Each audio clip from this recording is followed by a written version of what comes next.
It's the finals of the largest official Pokemon VGC tournament in franchise history. On one side, Wolf Glick, arguably the greatest player of all time, fighting for his 7th regional title with the unique Perish Trap team. On the other, Ashton Cox, a multi-time regional and international champion who had lost to Wolf in 2 regionals finals previously and had never defeated Wolf at an in-person tournament. An entire set that boils down to an exactly one final coin flip. Who will win? Let's rewind a bit and talk about how we got here. My name's Aaron Cybertron Zhang, and I'm a longtime VGC competitor, commentator, and content creator. Today, I want to break down the finals of the Orlando Regional Championships, which in my opinion was one of the best VG finals in regionals history. Orlando Regionals was the largest VGC regionals in franchise history, with 780 players participating. The tournament was the first major to use the Series 2 rule set, which introduced Paradox Pokemon into competitive VGC. The format officially started on February 1st, and this massive regional took place just a few days afterwards, on February 4th and 5th. Players only knew about the format for a few weeks, so many started training towards the end of January. Because of the size of the tournament, it was slated to be a grueling marathon. 10-hour-long rounds of Swiss to qualify 32 players for a 5-round single elimination bracket to finally crown a champion. Wolf and Ashton are 2 of the most accomplished players in Pokemon history, and both of them finished with 8 wins and 2 losses on the first day of competition to move on to the top 32. Afterwards, they both won 4 matches in a row to advance to the finals, eliminating several of North America's best players along the way. Now, in competitive Pokemon, it's quite rare to see repeat finals, which already makes this match special. And it was also the 3rd time that Wolf and Ashton would face off for a regional title. The first time they fought against each other was back in 2015 in Massachusetts, and the second was in 2018 in Charlotte. When Wolf won in 2015, he used the team centered around a strategy featuring Perish Song. Fast forward 8 years to this finals, and once again, he was using a Perish Song team against Ashton. Talk about coincidences. A lot at stake for this match going into the finals. Wolfie was tied with Paul Chua, another North American player, for the most regional championship wins in the Masters division, with both players at 6 total titles. Ashton, on the other hand, was looking to claim his 3rd regional title, but to do so, he'd have to defeat Wolf, who he had never defeated in 8 separate attempts at in-person tournaments. And at the end of the day, of course, both players were playing for the glory of champion of the largest VGC regionals in franchise history. Now that we've set the stage a bit, let's dive into things. First, let's talk a little bit about the teams and strategies that both players used and how they match up against each other.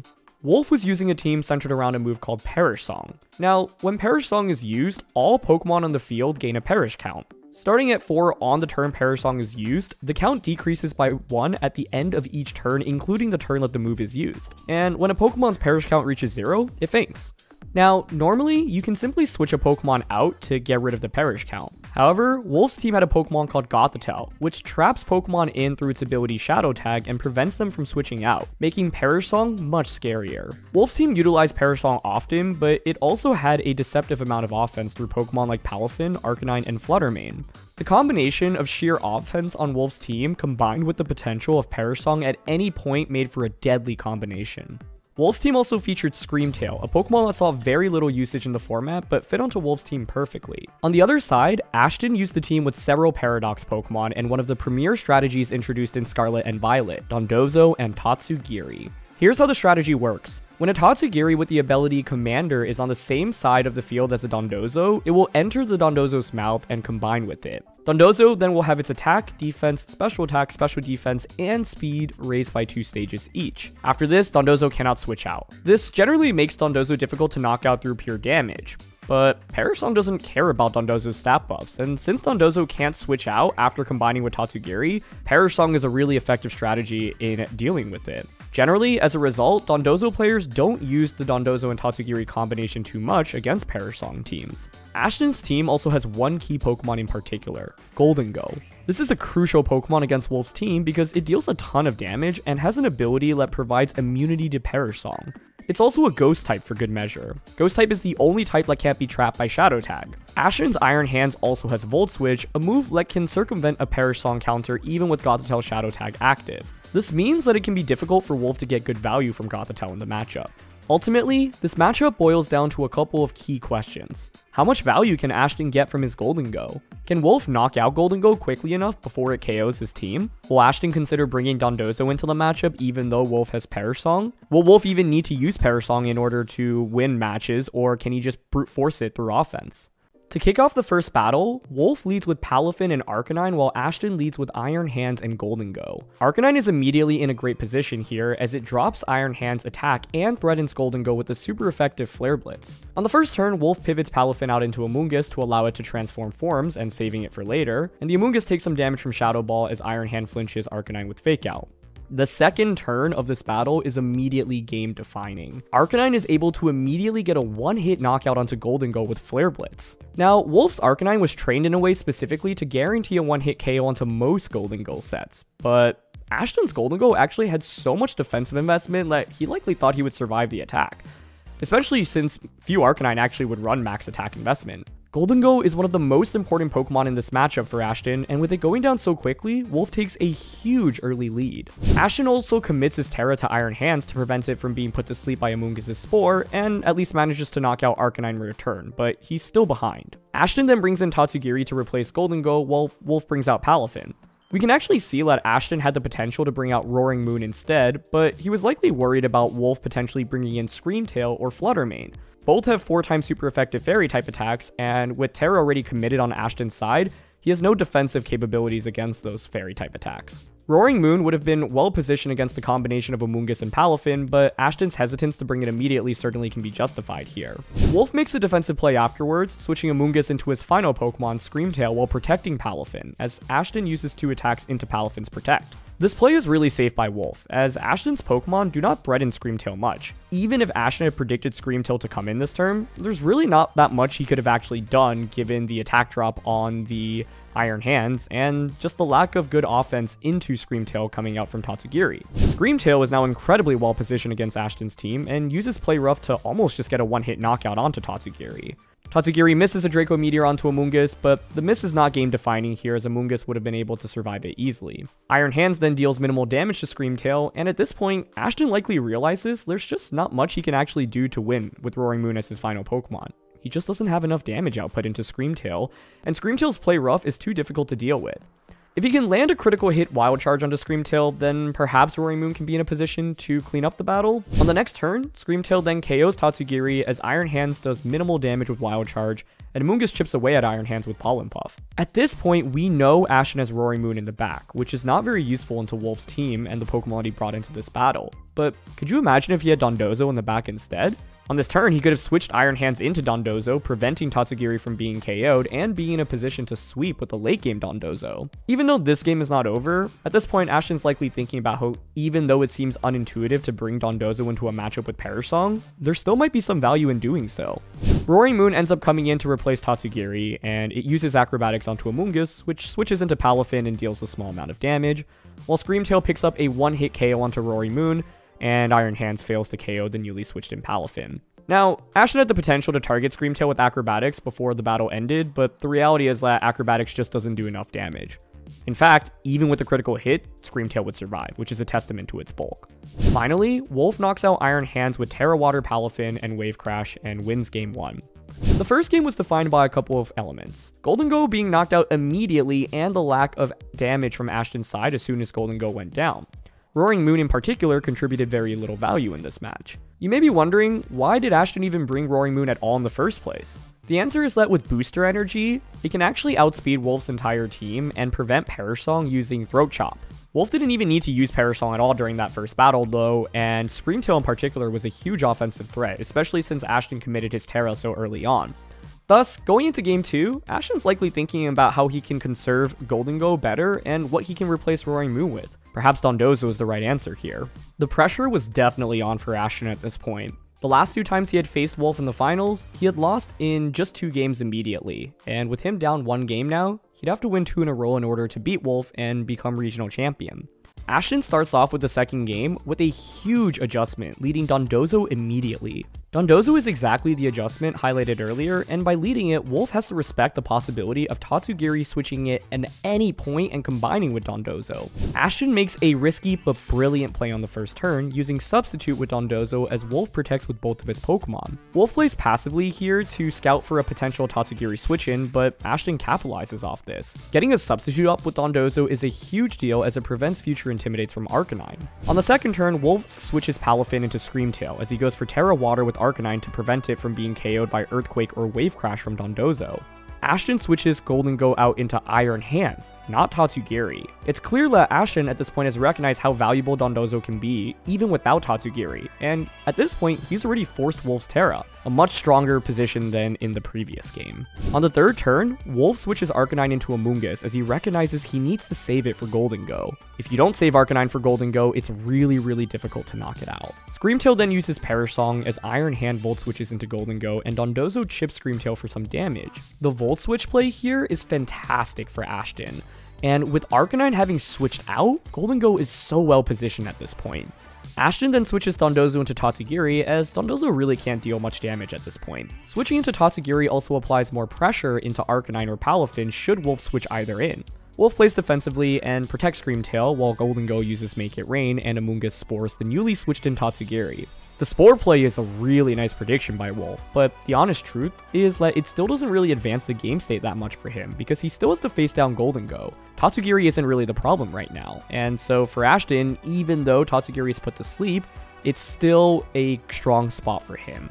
The next turn is relatively passive as both players make switches, and Gholdengo deals minimal damage to the newly switched in Palafin. For Wolf, it's critical to not give up free knockouts to Make It Rain at the current moment. The position is a bit awkward for Wolf as the Perish Song he used earlier counts down to 1 for Amoonguss, meaning that on the next turn, Wolf either has to give up Amoonguss or switch into Screamtail or Arcanine. Amoonguss indeed does switch out into Arcanine as Ashton decides not to use Fake Out onto Palafin, targeting the Amoonguss slot with Volt Switch. Now, doing so punishes a potential Protect from Wolf's Palafin, but Wolf ends up just using Wave Crash to knock out Iron Hands as Make It Rain continues to deal chip damage. While Ashton hasn't actually picked up a knockout, he's done so much damage to Wolf's team, clearing the path for Dondozo and Tatsugiri to clean up the game. And with Iron Hands fainting, it's finally time to bring out Dondozo and fuse with Tatsugiri. Ashton switches Gholdengo into Tatsugiri, combining with the Dondozo, and Dondozo uses Earthquake, dealing large amounts of damage to the newly switched in Amoonguss. With Wolf's 4 Pokemon, the only way he can effectively deal with Dondozo is to use Perish Song with Screamtail and Stallo out, but that's just the first step in winning the battle. You still have to knock out the rest of Ashton's Pokemon, including that pesky Gholdengo. Wolf switches both Pokemon out as Ashton continues to use Earthquake, finally knocking out Arcanine. Arcanine fainting means that the Gholdengo in the back is now really well positioned for a potential endgame, as Wolf just doesn't have enough damage to knock it out quickly anymore. With Screamtail and Amoonguss now out, Wolf manages to get Perish Song off. Critically, however, Ashton clicks Wave Crash rather than Earthquake, knocking out Screamtail immediately. Ashton correctly recognizes that Earthquake might actually not knock out either Pokemon, and the lack of a Rage Powder from Wolf punishes him heavily. Ashton also has Chesto Berry on Dondozo, meaning that he doesn't really have to worry about Spore coming out from Amoonguss. You might be wondering why Wolf did not click Rage Powder in that position. Given Ashton's tendency to click Earthquake previously, Wolf was likely hoping for Ashton to just click Earthquake again, survive with both Pokemon, and then heal the Screamtail up with a Pollen Puff from Amoonguss. The reality is that with the Gholdengo waiting in the back, it's quite difficult for Wolf to win the game anyway, and at this point, he's just hoping for Ashton to maybe make some bigger mistakes to try to claw back into things. But Ashton makes an excellent play with that Wave Crash, and he is super well positioned now. With Screamtail going down, there's not really much Wolf can do, especially since his Amoonguss will faint to his own Perish Song soon. Wolf attempts a few Pollen Puffs onto his own side in hopes that Ashton messes up. Maybe there's a way to win if Palafin gets healed up, Dondozo faints from Perish Song, and Palafin gets a critical hit Wave Crash onto Gholdengo. But Ashton doesn't fall for it and ends up taking game 2. Ashton ultimately won the second game from perfect adjustments. He correctly identified that Dondozo would be better over Roaring Moon and positioned both Dondozo and Gholdengo perfectly throughout the match. Wolf now recognizes Dondozo is a huge problem, and he can potentially deal with it by trapping in one of Dondozo or Tatsugiri with Gothitelle, preventing Ashton from combining them immediately. For the first time in all 3 finals that Ashton and Wolf had played against each other, Ashton had won a game, and now he was forcing a final Game 3. In Game 3, both players mix up their lead adjustments, as Ashton goes with Tatsugiri and Iron Hands, while Wolf goes with Arcanine and Gothitelle. Ashton's lead of Tatsugiri and Iron Hands would have matched up fairly well into a potential Arcanine Palafin lead, which Wolf had gone with previously, but Wolf goes with a brand new lead here. Gothitelle's trap is strong, although Ashton can switch out with Volt Switch on Iron Hands and combine Tatsugiri and Dondozo through that combination.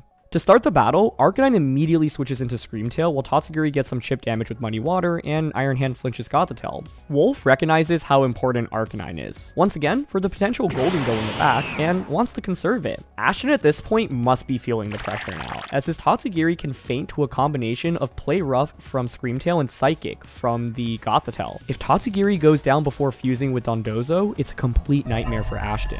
Screamtail then goes for Play Rough onto Tatsugiri, just missing out on the knockout. Iron Hands proceeds to outspeed Gothitelle and Volt switches to switch into Dondozo, preventing Gothitelle from KOing Tatsugiri with Psychic and getting Dondozo in safely. This is a situation where the speed investment on Ashton's Iron Hands was a huge deal. Iron Hands is naturally slower than Gothitelle, and if it were slower than Gothitelle in this position, Wolf would have been able to just knock out Tatsugiri before Dondozo was able to switch in. But since Iron Hands had speed investment, it was able to safely pivot into Dondozo first. This time though, Dondozo and Tatsugiri has hit the field much earlier and has to deal with Screamtail's Perish Song immediately. Gothitelle then switches into Amoonguss while Screamtail uses Perish Song and Dondozo uses Earthquake. The Earthquake gets a critical hit onto Screamtail, a necessary crit to get the knockout from the range that Screamtail was at, as Gothitelle comes in. Dondozo now has 3 turns left before it faints. The clock is ticking. Wolf's goal at this point is to take as little damage as possible in the next few turns as Perish Song counts down. He pivots Amoonguss into Arcanine and flinches Dondozo with Fake Out. Perish count now down to 2. Gothitelle then pivots into Amoonguss as Arcanine uses Protect and Dondozo uses Earthquake. Perish count now down to 1. On the final turn,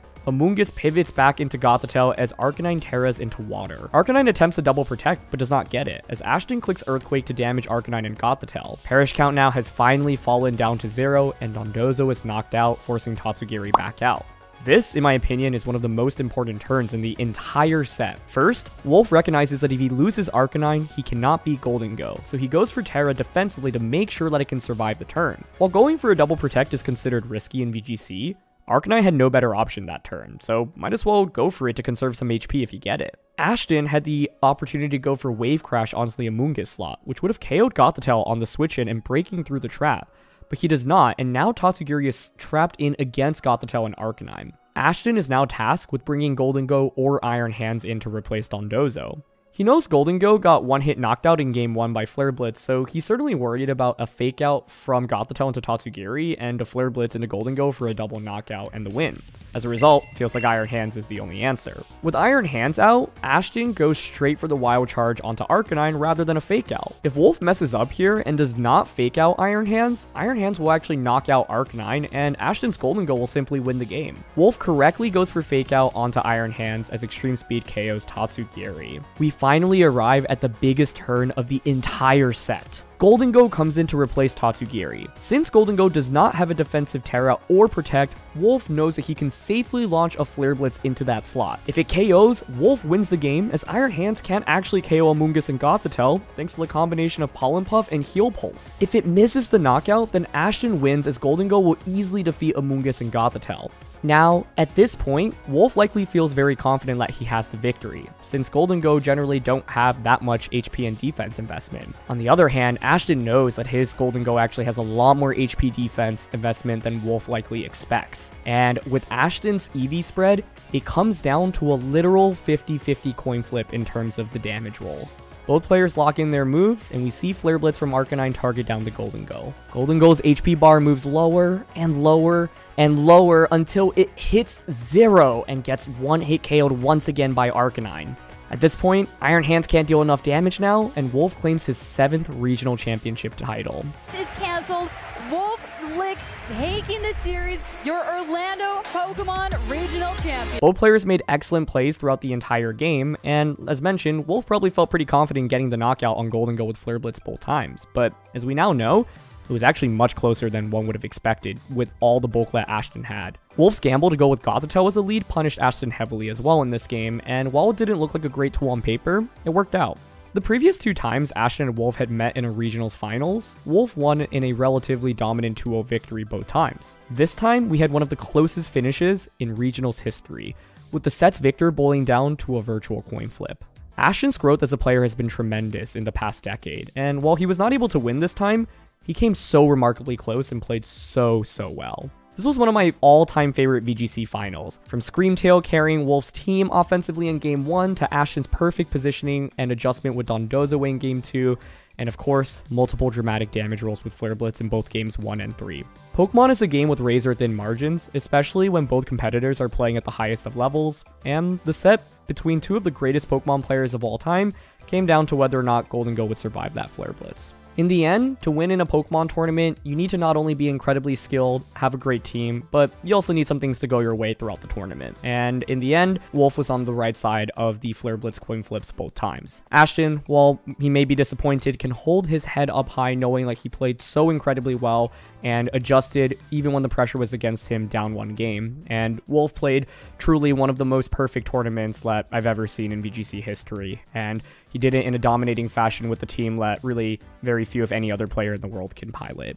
In the end, this felt like the highest level of competition that competitive Pokemon has to offer. Two truly incredible players piloting unique teams that were very different from each other, playing incredibly and making beautiful adjustments throughout the entire course of a set. And so it was an honor to watch these two go at it. Congratulations to Wolf for winning his 7th regional championship title, and congratulations to Ashton for finishing second at the largest Pokemon VGC regionals in the game's history and putting in truly a tremendous performance. Anyway, thank you for joining me for this recap of the Orlando Regional Championship Finals, and I hope you enjoyed. It's my first time trying edited content like this specifically to cover a match, and so I would love any feedback on what you think we can do better in the future and what you enjoyed about the video. Please let us know down in the comment section below. Leave a like on the video or subscribe to the channel. It would really mean a lot if you want to see more content like this, and I'll see you all next time.